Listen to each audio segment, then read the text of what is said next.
Alright, so I didn't know this verse off the top of my head, but I mean, there's a generally good reason for that. One being that this is Levitical law that we don't follow as Christians. We're not under the law. These were rules for the Israelites and the Levites, sometimes specifically. And not to mention that this verse isn't about all water, all wells in the entirety of the world and history of the rest of your life. We can see from the surrounding context that this is about ritual cleanliness, being holy or not holy, clean or unclean when you come into the presence of God.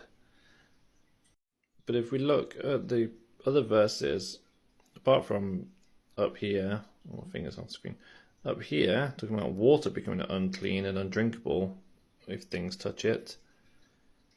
If it's an oven or stove that gets touched by something unclean, like a carcass, then it must be smashed. So, but then it follows on, a spring or cistern containing water can remain clean unless you touch the dead body. So it's like saying, and even further up here, everything that gets touched by something unclean must be smashed. The only exemption here is the cistern, which they say don't smash, basically, but the body inside it is still unclean. So it's not necessarily about the water itself, but rather the container, and as the surrounding verses show, that everything that does get touched and made unclean must be smashed and destroyed.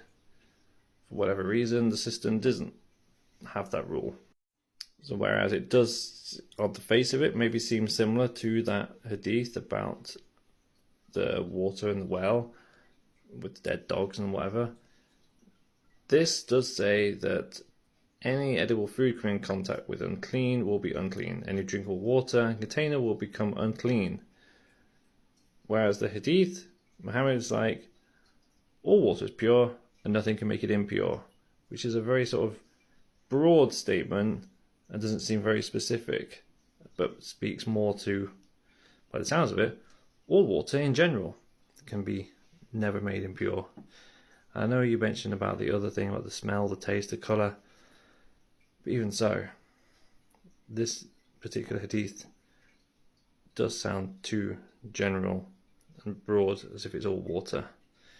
Whereas this part of Leviticus does have something specifically about drinking water, and then something else about a cistern. But the context is about whether you need to smash these things if they become unclean. So it is a bit different. And it's also not something we follow as Christians because we're not under Levitical law. So even if you pull out these verses and whatever and say, oh yes, but this looks like the same thing the Quran says or whatever, to try and one-up Christianity, it will usually fall flat if you're trying to pull from Old Testament law.